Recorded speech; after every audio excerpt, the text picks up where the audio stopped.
So here I'm going to show you how you can change your TikTok region. So first what you want to do is click on the three bars on the top right hand corner.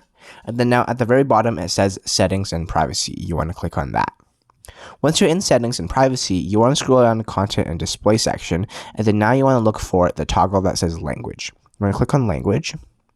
And then now, as you can see, the second option, it says preferred language, and then you want to click on that. So now you can change the preferred language to whatever language you want it to be. So if you want your TikTok region to be based in France, then you can choose Francais, just like that. And you can actually choose more than one, so meaning you can choose multiple different languages / countries. So I could choose Indonesia, maybe I want to go down and go to Turkish, maybe I want to go down even more and go to Italian, basically all these preferences. And then once you played around and selected the countries / languages, simply click on done, and then it's as simple as that. TikTok is going to now start suggesting For You page videos in those regions, and your TikTok account is going to be converted to those regions.